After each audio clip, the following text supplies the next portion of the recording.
dites, Mme Raymond, regardez-y donc tous ces instruments de musique. Ah bah c'est sûr, c'est bien achalandé, hein.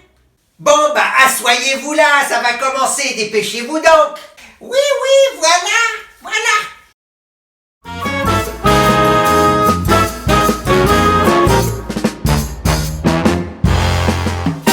Bonjour à toutes, bonjour à tous. Alors il existe de nombreux traités sur l'harmonie jazz qui sont souvent très complets, peut-être même trop complets. Mon but est ici de vous donner des notions synthétiques et essentielles pour vous permettre de comprendre comment cela fonctionne et être capable rapidement d'harmoniser un thème de façon jazz en utilisant des outils simples. Il n'y a rien d'exhaustif ici. Et ce petit précis n'a évidemment pas valeur de Bible, tant les approches dans ce domaine peuvent être différentes en toute légitimité. Mais si cela peut donner envie d'aller voir plus loin ou ailleurs pour enrichir sa connaissance, alors le pari est réussi. Vous êtes instrumentiste de jazz, quel que soit votre niveau, et vous souhaitez vous former à l'harmonie pour progresser sur votre instrument. Vous êtes musicien classique et vous désirez comprendre comment fonctionne l'harmonie jazz. La formation disponible sur le blog vous propose de découvrir l'univers harmonique du jazz en abordant de façon synthétique les bases indispensables et leurs applications concrètes sur une mélodie.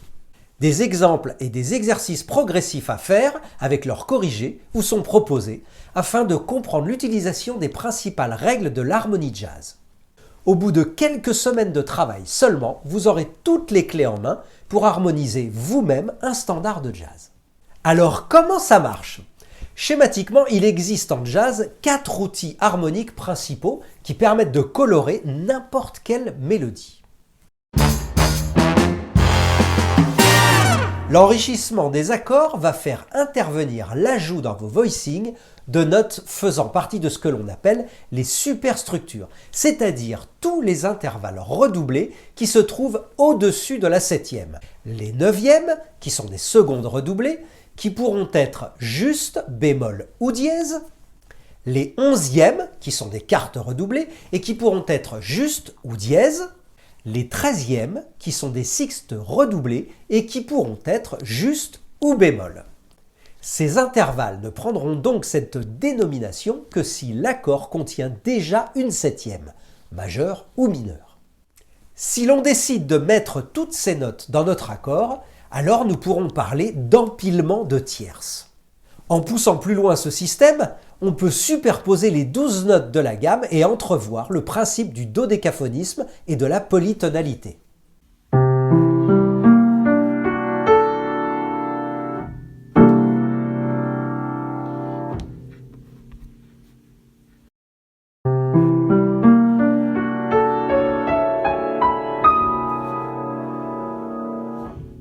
Cette action d'enrichissement va permettre de colorer vos accords, de créer des tensions harmoniques, en fonction également du renversement que vous utiliserez, sans changer véritablement le tempérament des accords, ni modifier les enchaînements de degrés. Alors utilisons comme exemple une chanson universellement connue et qui n'est pas au départ véritablement un morceau de jazz.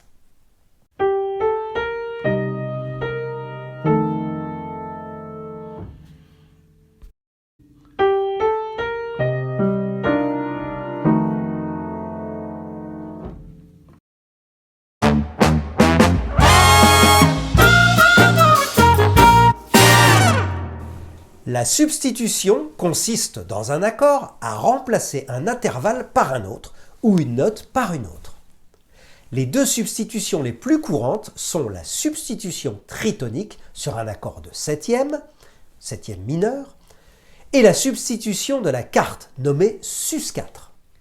Dans le cas de la substitution tritonique, si l'on prend un accord de do septième, on remarque que le mi, la tierce, et le si bémol, la septième, sont communs à un autre accord, le sol bémol 7.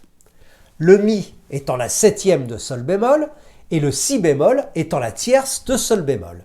Donc, il sera admis que si l'on a un chiffrage de do 7 dans notre grille harmonique, on pourra éventuellement lui substituer un sol bémol 7. En réalité, c'est le même accord dont on va juste changer la fondamentale.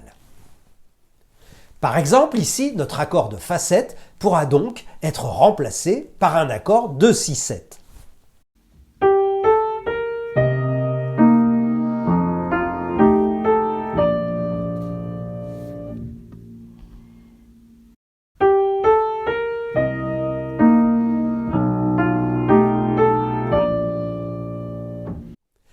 Dans le cas de la substitution de la carte sur un accord de septième, qui sera fréquemment un cinquième degré précédé d'un deuxième degré et qui formeront à eux deux ce que l'on appelle un 2-5, 2-5 qui va souvent se résoudre sur un premier degré pour former le fameux et célèbre 2-5-1. Eh bien, on va condenser ce mouvement 2-5 en un simple 5, dont on remplacera la tierce par la carte. On va créer ainsi un effet suspensif qui va se résoudre naturellement sur le premier degré.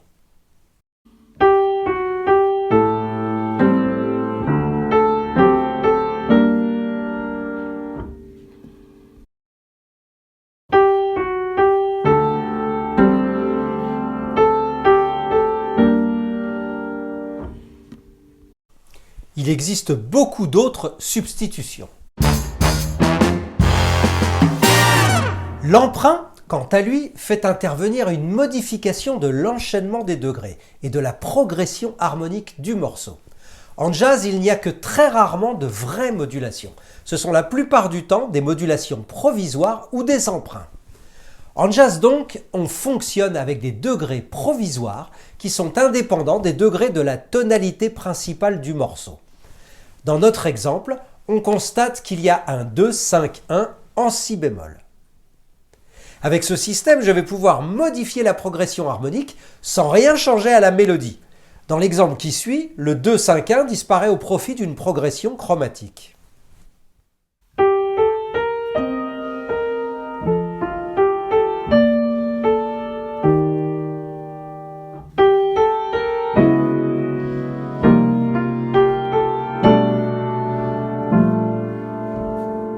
Ou bien au contraire, on peut faire moduler la mélodie.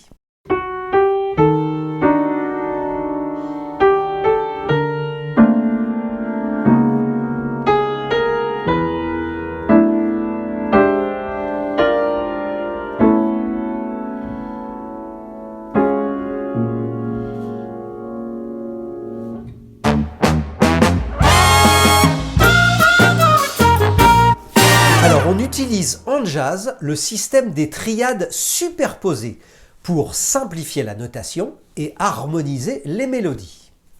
Par exemple, au lieu de chiffrer un accord Do, 7, 9, dièse 11, 13, je vais simplement superposer une triade de Ré à mon Do septième. Je vais également pouvoir utiliser ce système pour harmoniser mon morceau.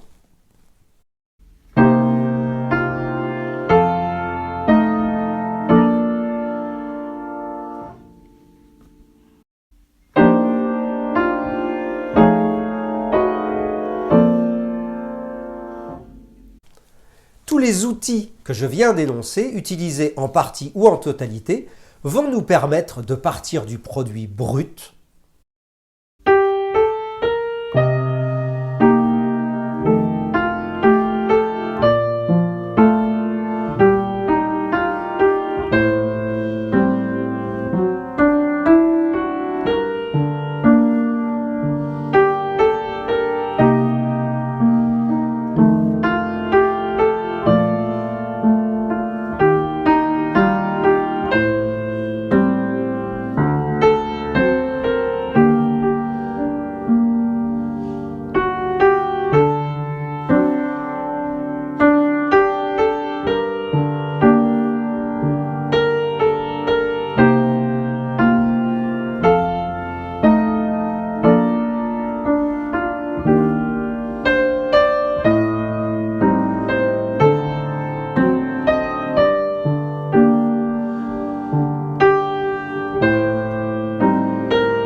et d'en faire ceci par exemple.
Voilà, j'espère que ce petit tuto vous a apporté des éléments de compréhension et si vous désirez approfondir toutes ces notions et pratiquer des exercices d'application, eh bien vous pouvez toujours souscrire à la formation Comprendre l'harmonie jazz disponible sur le blog www.drjazz.com. En attendant, prenez soin de vous, soyez curieux, cultivez-vous. À très vite les amis. Ah, bah il est bien ce nouveau docteur, hein? Mais dites Raymond, vous y comprenez quelque chose, vous, à ces superstitions trisomiques? C'est-il pas dangereux? Ah bah moi, ce qui m'inquiète, c'est que je vais devoir acheter un nouveau barbecue pour faire cuire toutes ces grillades superposées. Pareil, ils disent qu'on peut s'enrichir en empruntant aux harmonies modernes. Alors mon mari l'a acheté un disque de Keith Jarrett. Il paraît que c'est très bien enrichi. Mais on a beau y écouter, on n'a toujours pas un rond. Ah là là, ma pauvre Germaine, bah oui.